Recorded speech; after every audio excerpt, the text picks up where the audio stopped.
Perang Aceh Belanda atau disingkat Perang Aceh adalah perang Kesultanan Aceh melawan Belanda dimulai pada 1873 hingga 1904. Kesultanan Aceh menyerah pada Januari 1904, tapi perlawanan rakyat Aceh dengan perang gerilya terus berlanjut. Perang Aceh, General Kohersnow fought in the Masigit. JPG, Panglima Besar Angkatan Perang Belanda Jenderal J.H.R. Kohler tewas ditembak oleh penembak Citu, Aceh pada tahun 1873. Tanggal 1873 sampai 1904.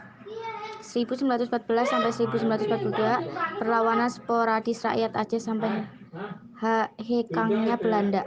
Lokasi Aceh Sumatera Utara. Hasil Sultan Aceh menyerah dan Kesultanan Aceh dibubarkan. Belanda menguasai Aceh. Kekuasaan Ulel Balang dipulihkan, dibentuknya Keresidenan Aceh beserta daerah taklukannya atau Aceh and Onderhoorigeden. Pihak terlibat Belanda. Tentara Kerajaan Hindia Belanda. Bendera Kesultanan Aceh. Kesultanan Aceh. Bendera Kesultanan Aceh Mujahidin Aceh. Tokoh dan pemimpin bendera Belanda Johan Kohler.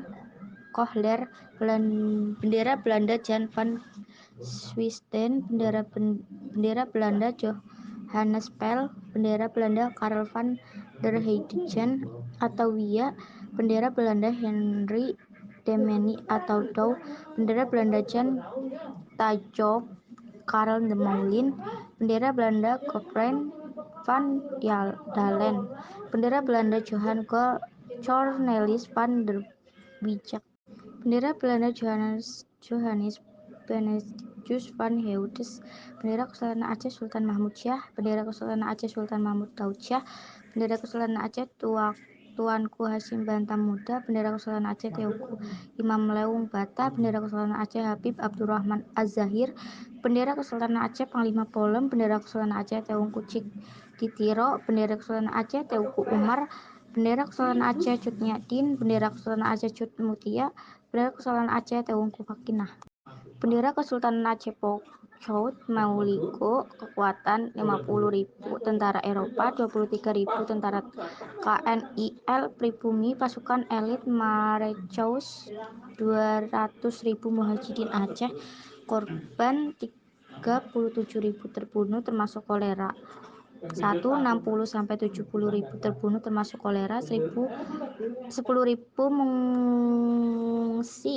Pada tanggal 26 Maret 1873 Belanda menyatakan perang kepada Aceh dan mulai melepaskan tembakan Mariam ke daratan Aceh dari kapal perang Citadel van Antwerpen. Pada 5 April 1873 Belanda mendarat di pantai Schouwen di bawah pimpinan Johan Herman Rudolf Kohler dan langsung bisa menguasai Masjid Raya Baitur Rahman. Kohler saat itu membawa 3.198 tentara, sebanyak 168 diantaranya para perwira 3-4. Van Heusen sedang memperhatikan pasukannya dalam penyerangan ke PT Tilak. Akibat dari perjanjian Siak 1858, Sultan Ismail menyerahkan wilayah Delhi, Langkat, Asahan, dan Serdang kepada Belanda. Padahal daerah-daerah itu sejak Sultan Iskandar Muda berada di bawah kekuasaan Aceh. Belanda melanggar perjanjian Siak, maka berakhirlah perjanjian London tahun 1824.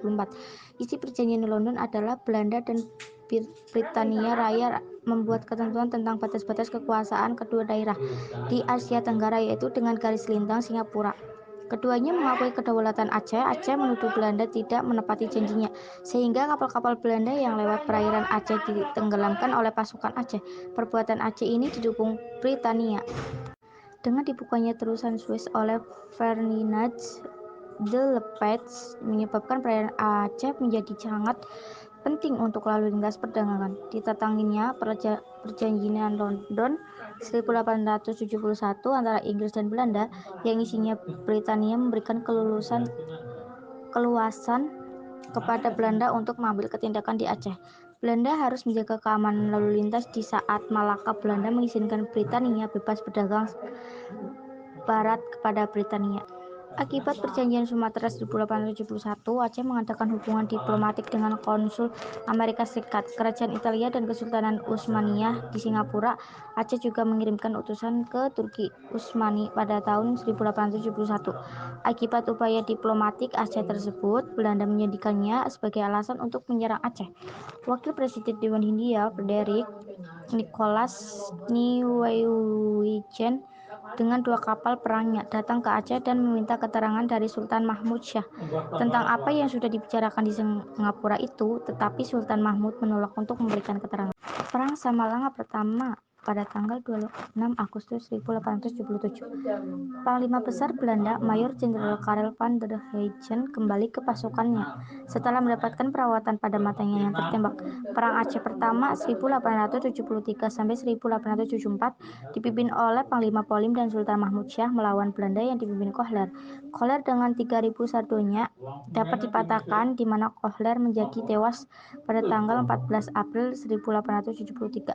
10 hari kemudian, perang berkecamuk di mana-mana, yang paling besar saat merebut kembali Masjid Raya Baitur Rahman yang dibantu oleh beberapa kelompok pasukan. Ada di pelukan Aceh, Lamhuk, Lampuuk, Pasukan Badak, sampai Lambada, Kreweng Raya. Beberapa ribu orang juga berdatangan dari Daunem, Pidie, Pausangan, dan beberapa wilayah lain. Perang Aceh Kedua 1874 sampai 1880. Pasukan Belanda dipimpin oleh Jenderal Jan van Swisten. Belanda berhasil menduduki Sultan 26 Januari 1874 dan dijadikan sebagai pusat pertahanan Belanda. Pada 31 Januari 1874, Jenderal van Swisten mengumumkan bahwa seluruh Aceh jadi bagian dari kerajaan Belanda. Ketika Sultan Mahmud Syah wafat 26 Januari 1874, digantikan oleh Tuanku Muhammad Daud yang dinobatkan sebagai Sultan di Masjid Indrapuri. Perang pertama dan kedua ini adalah perang total dan frontal, di mana pemerintahan masih berjalan mapan, meskipun ibu kota negara berpindah-pindah ke Kumala Dalam, Indrapuri, dan tempat-tempat lain.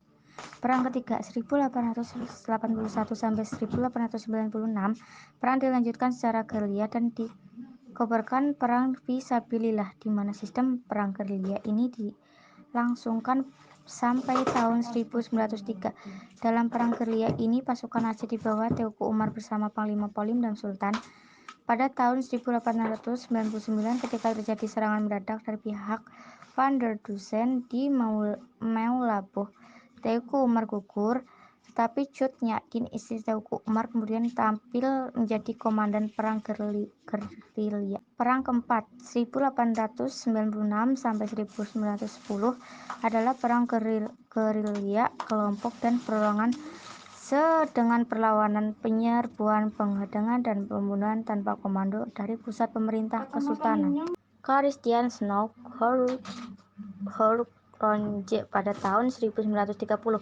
Untuk mengalahkan pertahanan dan perlawanan Aceh, Belanda memakai tenaga ahli Dr. Randus Christian Snow Horronje yang menyamar selama 2 tahun di pedalaman Aceh untuk meneliti kemasyarakatan dan ketatanegaraan Aceh. Hasil kerjanya itu dibuktikan sebagai judul Rakyat Aceh, The Acehers. Dalam buku itu disebutkan strategi bagaimana untuk menaklukkan Aceh.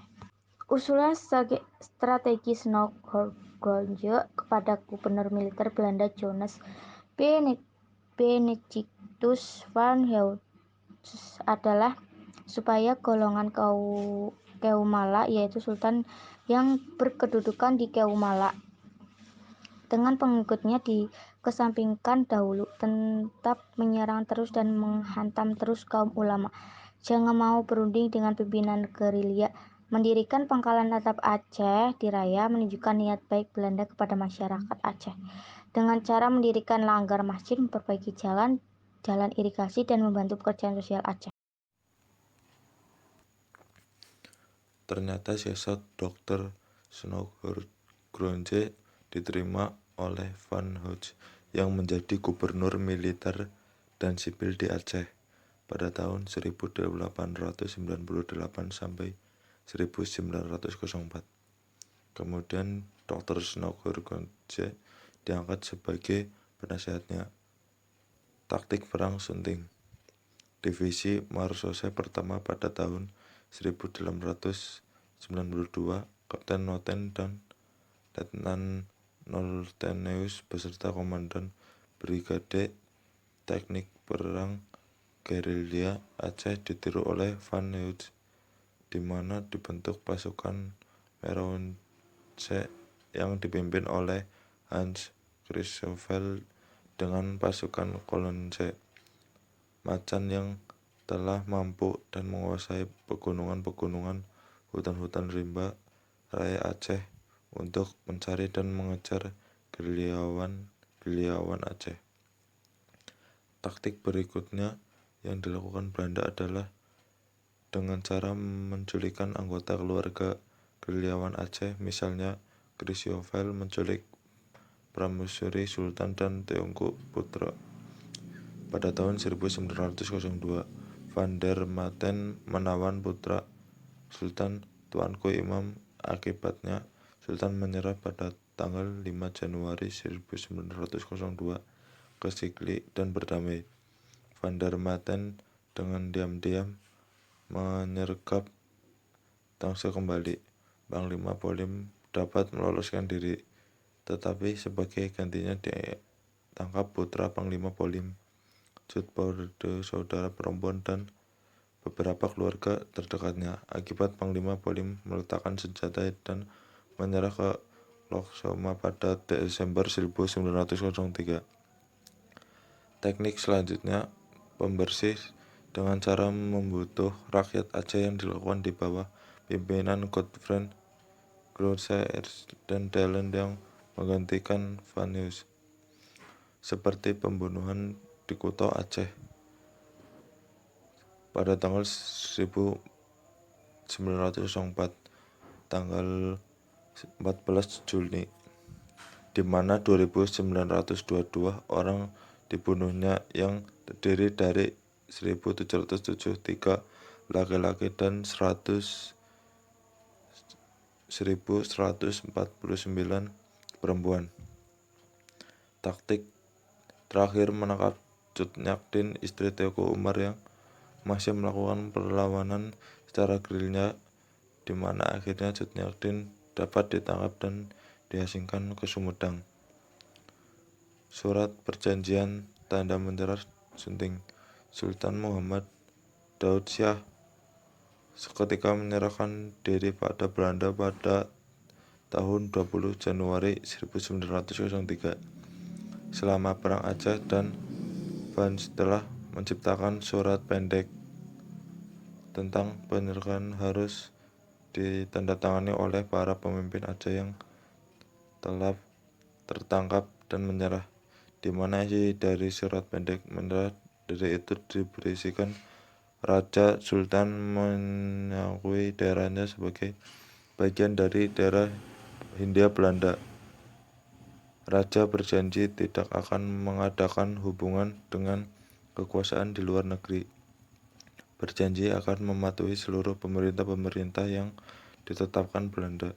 Perjanjian pendek ini mengingatkan perjanjian-perjanjian terdahulu yang rumit dan panjang dengan para pemimpin setempat. Walau demikian, wilayah Aceh tetap tidak bisa dikuasai Belanda seluruhnya, dikarenakan pada saat itu tetap saja terjadi perlawanan terhadap Belanda meskipun dilakukan oleh sekelompok orang atau masyarakat. Tanggapan Sunting.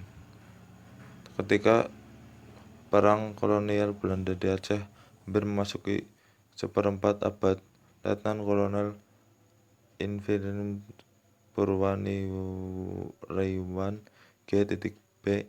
Hoijar yang pernah bertugas di Aceh menulis dan ikhtisar umum bukunya De Geschiedenis van Nederlands in van 1911 tot 1894, jilid 3. Tidak ada pasukan Diponegoro atau Sentot, baik orang-orang Padri yang fanatik maupun rombongan orang-orang Bali yang masa berkuda, orang-orang seperti yang pernah diperagakan oleh para pejuang Aceh, begitu berani dan takut mati menghadapi serangan yang begitu besar, menaruh kepercayaan pada diri sendiri yang demikian gigih menerima nasibnya, yang cinta kemerdekaan dan bersikap sedemikian fanatik seolah-olah mereka dilahirkan untuk menjadi gerilyawan bangsanya. Oleh sebab itu, perang Belanda di Aceh akan tetap menjadi sumber pelajaran yang pasukan kita. Dan karena itu pula saya menganggap tepat sekali pada jilid 3 atau terakhir sejarah perang. Itu seluruhnya saya peruntukkan guna menguraikan peperangan di Aceh. Namun dari semua pemimpin peperangan kita yang pernah bertempur di setiap pelosok kepulauan kita ini, kita mendengar bahwa kita ada satu bangsa begitu gagah, berani, dan fanatik dalam peperangan kecuali bangsa Aceh.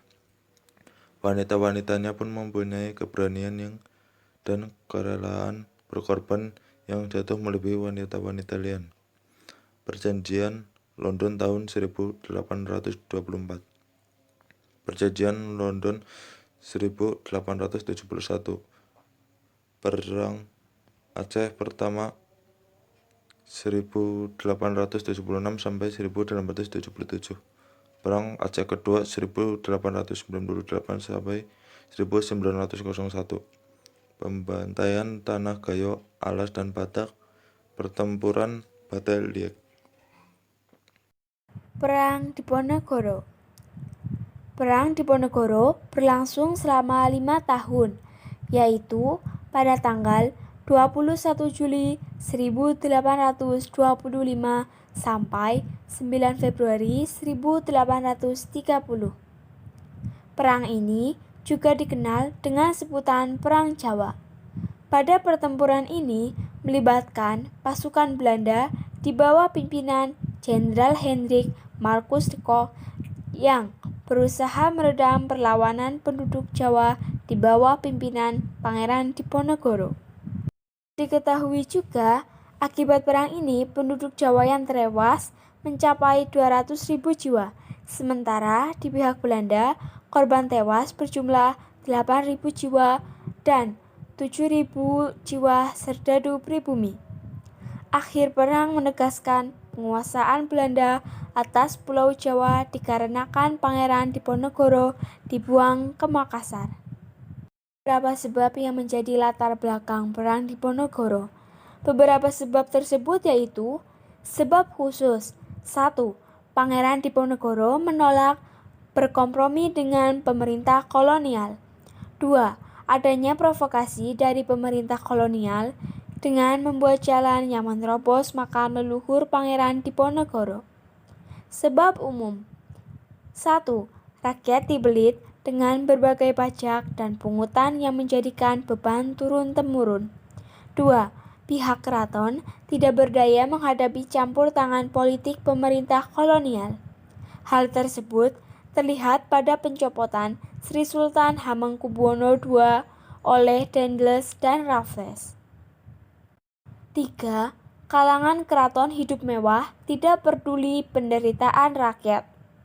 Selain Pangeran Diponegoro, di awal perang terdapat bangsawan pendukung Pangeran Diponegoro yang bernama Pangeran Serang II. Pada bulan Agustus hingga September 1825, ia menyerang posisi-posisi pertahanan Belanda di pantai utara. Pada 28 November 1827, Raden Tumenggung Sosro Dilonggo ikut memberontak di Bojonegoro menuju pesisir utara dan berhasil merebut Rembang, Lasem, dan Tuban. Tetapi sayangnya, pada Oktober 1828, Raden Sosro Dilonggo terpaksa menyerah kepada Belanda setelah ia kehabisan pasukan. Tahun 1827, Belanda melakukan penyerangan terhadap Diponegoro dengan menggunakan sistem benteng, sehingga membuat pasukan Pangeran Diponegoro terjepit.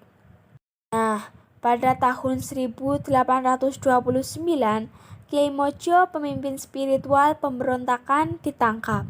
Menyusul kemudian Pangeran Mangkubumi dan Panglima utamanya Alibasa Sentot Prawirodirjo menyerah kepada Belanda. Akhirnya, pada tanggal 28 Maret 1830, Jenderal de Kock berhasil menjepit pasukan Diponegoro di Magelang. Di sana, Pangeran Diponegoro menyatakan bersedia menyerahkan diri dengan syarat sisa anggota laskarnya dilepaskan. Oleh karena itu, Pangeran Diponegoro ditangkap dan diasingkan ke Manado. Kemudian dipindahkan ke Makassar hingga wafatnya di Benteng Rotterdam tanggal 8 Januari 1855. Selanjutnya, Perang Patimura. Perjuangan melawan pemerintah kolonial Belanda juga terjadi di Maluku. Perjuangan rakyat Maluku dalam melawan kolonial Belanda di bawah pimpinan Patimura. Adapun latar belakang perlawanan rakyat Maluku yang dipimpin oleh Kapiten Patimura adalah sebagai berikut. Berikut adalah latar belakang perlawanan rakyat Maluku. 1. Pemerintah kolonial memberlakukan kembali penyerahan wajib dan kerja wajib. 2. Pemerintah kolonial menurunkan tarif hasil bumi yang wajib diserahkan, sedangkan pembayarannya tersendat-sendat. 3.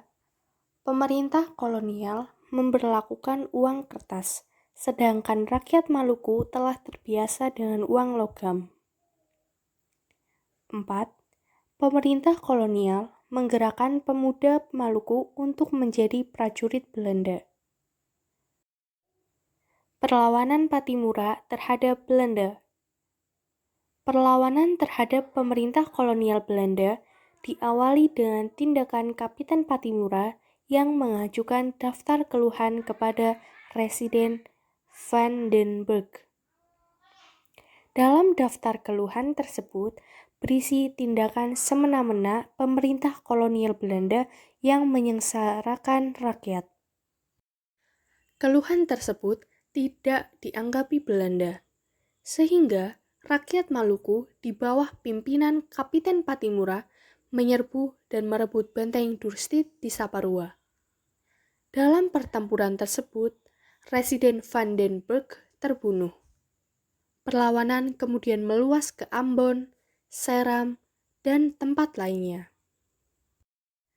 Akibatnya, kedudukan Belanda semakin terdesak.